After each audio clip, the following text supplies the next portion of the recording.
Benefits भी आप अगर आप सैलरी ले रहे हैं और 12 डिफरेंट बेनिफिट्स भी आपको मिल रहे हैं तो उसके ऊपर कोई टैक्स नहीं है। आमतौर पर यही समझा जाता है कि जो भी सैलरी के अगेंस्ट हमें कोई बेनिफिट मिलता है वो सारे के सारे टैक्सीबल है। ऐसा नहीं है, कुछ हमारे पास एग्जम्पशंस भी अवेलेबल है। आज के छोटे से टॉपिक के अंदर हम इसको स्टडी करते हैं। आप देख रहे हैं प्रैक्टिकल लर्निंग है, उसमें हूं फ़हीम महबूब। वापस आते हैं टॉपिक के ऊपर। तो सैलरी के हवाले से हम डिफरेंट लेक्चर देख चुके हैं जिसके अंदर हमने डिफरेंट टाइम पे जो डिस्कशंस हैं वो की हैं कि जो सैलरी की टैक्स रिटर्न है किस तरीके से फाइल करते हैं, कैसे कैलकुलेशन करते हैं, कैसे रिकंसिलेशन करते हैं, और प्रॉपर हमने रिकंसाइल करने के बाद टैक्स रिटर्न फाइल करना भी सीखा। इससे पहले मैंने एक लेक्चर बनाया, उसको आप देख लीजिए, उसमें बड़ी डिटेल में मैंने एक्सप्लेन किया हुआ है। अब क्वेश्चन ये आता है कि हमारे पास कुछ एग्जम्पशन भी अवेलेबल है, तो बिल्कुल ऐसे ही है, कुछ हमारे पास एग्जम्पशन अवेलेबल है। सबसे पहली जो एग्जम्पशन है वो कौन सी है? तो सबसे पहली जो एग्जम्पशन है वो कौन सी है? 10% ऑफ मेडिकल, मतलब मेडिकल के फॉर्म में जो 10% एग्जम्पशन हमें मिल सकती है। बेसिक सैलरी का जो 10% है वो हमें मेडिकल की फॉर्म में एग्जम्पशन मिल सकता है। बेसिक सैलरी का 10% का मतलब यह है कि फॉर एग्जाम्पल किसी की 1 लाख रुपया सैलरी है तो उसका 10% अगर हम लें तो 10,000 हमारा एग्जम्प्ट है और 90,000 के ऊपर हमारा जो टैक्स है वो चार्ज होगा। मतलब यह है कि जो स्लैब रेट है, जो टैक्सीबल इनकम है वो क्या है? 90,000 है।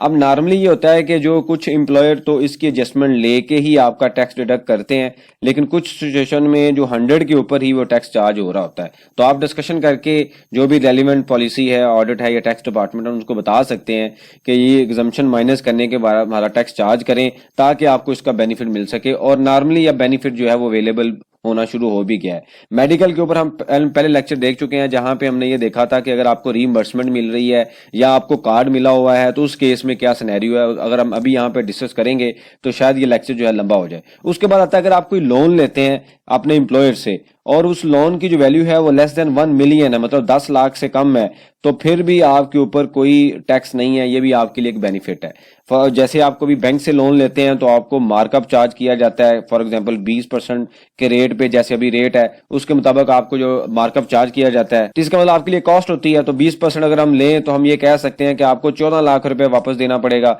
लेकिन इस केस में आप एम्प्लॉयर से लोन लेते हैं और वैसे ही रिटर्न कर देते हैं, लेकिन यहाँ पे चूंकि बेनिफिट आपको मिल रहा है तो इसलिए रूल ने यहाँ पे, कानून ने एक लिमिट लगा दी कि अगर 10 मिलियन से कम बेनिफिट होगा तो कोई टैक्स नहीं होगा। इससे ऊपर होगा तो लोन के लेक्चर में हम देख चुके हैं कि हमने कैसे एक्चुअल बेसिस पे उसकी कैलकुलेशन करनी है और हर साल जो इनकम है आपकी सैलरी इनकम में ऐड होकर टैक्स होगा। लेकिन 1 मिलियन से कम लोन है तो कोई टैक्स नहीं है। ये भी आपके पास एक सिचुएशन अवेलेबल है जहां पे एग्जम्पशंस हैं, जहां पे आपको बेनिफिट मिल रहा है लेकिन टैक्स कोई नहीं है। उसके बाद क्या आता है? Worker profit participation fund. ये क्या होता है कि रूल के मुताबिक जो कंपनी का प्रॉफिट है उसका 5% जो होता है वो कंपनी को एज पर लॉ जो अपने वर्कर्स के अंदर उसको डिस्ट्रीब्यूट करना होता है। फॉर एग्जांपल 5% की वैल्यू बनती है 50 मिलियन, तो इसके ऊपर भी हम कभी सेपरेट लेक्चर बनाएंगे कि किस तरीके से इसकी कैलकुलेशन करनी है, क्या रिस्क फैक्टर है, क्या फैक्टर है जिसके मुताबिक कैलकुलेशन होगी और कितना गवर्नमेंट को पे होगा। कभी डिटेल में इस ऑडिट और इस लेक्चर के ऊपर डिटेल में लेक्चर देखेंगे। लेकिन अभी आपने याद ये रखना है कि कानून के मुताबिक जो इंडस्ट्रियल अंडरटेकिंग कंपनीज हैं, मैन्युफैक्चरिंग यूनिट्स हैं, उनके ऊपर या इवन कुछ दूसरे सेक्टर्स में भी तो 5% जो प्रॉफिट जो है वो आपने डिस्ट्रीब्यूट करना होता है जो आपके वर्कर्स हैं। वर्कर्स की डेफिनेशन जो है वो फिर कभी देखेंगे कि उस डेफिनेशन में कौन कौन फॉल करता है। तो वो जो आपको इसके अगेंस्ट लेट से आपको 2 लाख रुपया मिल गया है किसी एक साल में, तो आपकी सैलरी इनकम में वो ऐड किया जाएगा लेकिन उसके ऊपर टैक्स कोई नहीं होगा। तो ये भी आपके लिए एक तरह की एग्जम्पशन है, सेविंग है, जो कि बेनिफिट आपको मिल रहा है लेकिन उसके ऊपर टैक्स नहीं है। उसके बाद क्या आता है? Subsidise food. अगर आपको कोई सब्सिडाइज फूड मिल रहा है, फॉर एग्जाम्पल आपको लंच मिलता है, तो लंच की जो वैल्यू है लेट से हम ये कहते हैं 700 की कॉस्ट बढ़ती है कंपनी को और कंपनी आपको कहती है आप सिर्फ 100 रुपीज दे दें या कुछ भी ना दें या 50 दे दें, तो बाकी जितनी भी अमाउंट है वो कंपनी आपके बिहाफ पे कर रही है, वो भी आपके लिए बेनिफिट है, उसके ऊपर कोई टैक्स नहीं है। उसके बाद कोई अगर आपके एजुकेशन के जो एक्सपेंसेस हैं आपके चिल्ड्रंस के, कुछ जगह पे जो एम्प्लॉयर है वो आपको जो एजुकेशनल की फॉर्म में जो अमाउंट देता है, एक्सपेंसेस की फॉर्म में अमाउंट देता है, उसके ऊपर भी कोई टैक्स नहीं है, वो भी आपके लिए एग्जम्पशन है। जितनी भी अमाउंट है आप उसको रीइंबर्स करें और आपको बेनिफिट दे दिया जाएगा लेकिन उसके ऊपर कोई टैक्स नहीं है। इसी तरीके से अगर हम अगली बात करें कि अगर आपको, अच्छा इसमें एक और पॉइंट ऐड कर लें कि अगर आप जॉब कर रहे हैं और साथ पढ़ भी रहे हैं और स्कॉलरशिप आपको मिल रही है कंपनी की तरफ से, उसके ऊपर भी कोई आपका टैक्स नहीं होगा। अगर आप प्रोवाइडेड कि अगर आप प्रॉपर डॉक्यूमेंट दें कि किस यूनिवर्सिटी में या किस इदारे में पढ़ रहे हैं और उसके ऊपर आपको कुछ अमाउंट मिलती है और उस इदारे में आप जमा कराते हैं, पूरी ट्रेल क्लियर हो पेमेंट्स की, ट्रांजेक्शन्स की, तो वो भी आपके लिए बेनिफिट होगा लेकिन उसके ऊपर कोई टैक्स अवेलेबल नहीं होगा। फिर आता है अगला पॉइंट, ये जो पेंशन होता है, ग्रेजुटी होता है या प्रोविडेंट फंड होता है। पेंशन जब कोई रिटायर होता है तो गवर्नमेंट इदारे में भी मिलती है और कुछ प्राइवेट इदारे भी हैं जो पेंशन देते हैं। इसी तरीके से ग्रेजुटी जो है ये भी एक तरह की एक पॉलिसी होती है कि जब आप किसी भी कंपनी में काम करते हैं तो साल के 6 महीने के बाद एक सैलरी आपको एक्स्ट्रा दी जाती है, तो या साल के बाद एक एक्स्ट्रा सैलरी दी जाती है जो ड्यू हो जाती है। तो वो ग्रेजुटी और पेंशन जो है ये तो फुली एग्जाम्प्ट है इन केस ऑफ प्रूव, अगर गवर्नमेंट का इदारा है तो सारी एग्जाम्प्ट होगी। अगर आपको जो पेंशन दूसरे भी कुछ रिकग्नाइज पेंशन फंड होते हैं उसमें भी जो आपको मिलेगी वो भी सारी एग्जाम्प्ट होगी in case of private. Same इसी तरीके से एक ग्रेजुटी है, अगर आपका जो फंड है वो रिकग्नाइज्ड है, गवर्नमेंट से रजिस्टर्ड है, एफबीआर से रजिस्टर्ड है, जिसका एक प्रोसेस है, फिर कभी देखेंगे कि कैसे इसको किया जाता है, क्योंकि अभी इस लेक्चर में डिस्कस करेंगे तो लंबे लेक्चर्स होंगे। तो अगर वो उस रिकग्नाइज ग्रेजुटी फंड से अमाउंट आ रही है तो फिर भी आपने कोई टैक्स नहीं देना है, ये भी आपके लिए बेनिफिट होगा। सेम इसी तरीके से पीएफ है, प्रोविडेंट फंड है। प्रोविडेंट फंड अगर रिकग्नाइज होगा तो कोई टैक्स नहीं होगा, अगर रिकग्नाइज नहीं है तो 16 जो अबव आपको जितनी भी अमाउंट मिलेगी, यानी कि इंटरेस्ट की अमाउंट, फॉर एग्जांपल आपकी मंथली कंट्रीब्यूशन है 5000, एम्प्लॉयर भी 5000 कर रहा है, करते करते आपकी अमाउंट जो है 2 लाख रुपए हो गई है और इसके ऊपर प्रॉफिट भी आपको रिसीव होता है, तो जिस पीरियड में आपको मिलेगा सारे का सारा टैक्सेबल होगा अगर ये रिकग्नाइज नहीं होगा। लेकिन अगर ये प्रॉपर रजिस्टर्ड है, रिकग्नाइज्ड है, तो फिर जो कंट्रीब्यूशन होगी आपकी, इसमें तो आपने ऑलरेडी टैक्स दे दिया, जब सैलरी आपने रिसीव की उस टाइम टैक्स दे चुके हैं, ये भी एग्जाम्प्ट हो जाएगा।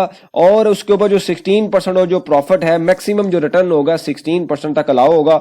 और अगर यानी कि प्रॉफिट आपने जो फंड है कंपनी ने इन्वेस्ट किया उसके ऊपर 16% प्रॉफिट आया तो आपके लिए कोई टैक्स नहीं होगा। लेकिन अगर 16 से ऊपर जाएगा तो एडिशनल जितनी अमाउंट होगी वो टैक्सेबल होगी, तो आपके लिए एग्जाम्पशन जो है वो 16% तक की अवेलेबल। उसके बाद अगला पॉइंट कहता है कि अगर आपको एक कार मिली हुई है जिसके अंदर आप ऑफिशियल यूज शो ये करते हैं कि जी आप ऑफिशियल यूज कर रहे हैं, सारी की सारी कार जो व्हीकल है वो ऑफिशियल पर्पज के लिए यूज होती है। अब इसको क्वांटिफाई करना बड़ा मुश्किल होता है कि कार आपको दे दी गई, आप घर से ऑफिस तक करते हैं, ऑफिस से बाद फील्ड में जाते हैं, आपकी जॉब की नेचर इस तरह की है, आप मार्केटिंग या सेल्स के बंदे हैं, इवन एचआर के, किसी भी डिपार्टमेंट के, लेकिन फील्ड विजिट है, तो रूल ये कहता है कि जी अगर आप सारी के सारी ऑफिशियल पर्पज के लिए यूज कर रहे हैं वो गाड़ी, तो आपके ऊपर कोई टैक्स नहीं होगा। लेकिन ऑब्वियसली इसको क्वांटिफाई करना, सेपरेट करना या इसको जस्टिफाई करना बड़ा मुश्किल होता है, या सेपरेट करना कि जी ये मैं सारे का सारा ऑफिशियल पर्पज के लिए यूज कर रहा हूं।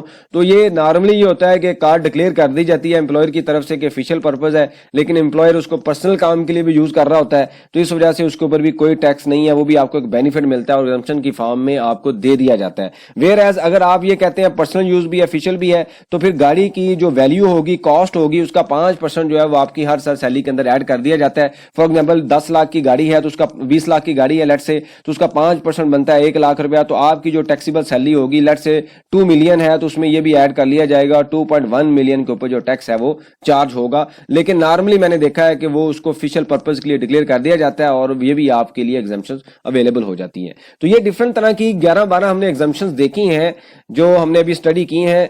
तो नॉर्मली हमारे ज़हन में ये होता है कि सारे के सारा जो बेनिफिट मिल रहा है वो टैक्सेबल, ऐसा नहीं है। जिस केसेस में ये जरूरी नहीं है सारे आपको मिले, मेडिकल तो तकरीबन सबको मिलता है, लोन भी तकरीबन ले लेते हैं, कुछ जगह पे वर्कर वेलफेयर फंड भी आ जाता है, सब्सिडाइज फूड भी आ जाता है। जरूरी नहीं है आपके लिए सारे अवेलेबल हो सकता है आपके लिए कोई अवेलेबल ना हो सकता है आपके लिए कुछ पॉइंट्स अवेलेबल हो, लेकिन हमें पता होना चाहिए कि सैलरी इनकम के ऊपर भी हमारे पास कुछ एग्जम्पशन अवेलेबल हैं, ताकि उसके मुताबिक हम अपनी टैक्स रिटर्न की प्रिपरेशन करें, अपने डाटे को जो भी आपका रेलिवेंट बंदा फाइल कर रहा है उसको आप उस तरीके से शेयर करें। और मैं हमेशा ये सजेस्ट करता हूं जो टैक्स रिटर्न फाइल करता है उसको सारी चीजों का पता होना चाहिए, ताकि आप टैक्स ज्यादा या कम ना दें और बाद में सब्सिक्वेंट जो नोटिस आते हैं उनकी कंप्लाइंस आप हर तरीके से कर सकें, अब आप अच्छे तरीके से कर सकें। अब आपके पास कोई सजेशन हो, क्वेश्चन हो, आप मेंशन कीजिए, इसके ऊपर हम डिस्कशन करेंगे ताकि जो लर्निंग का प्रोसेस है ये कंटिन्यू रहे। बहुत शुक्रिया, जज़ाकल्लाह।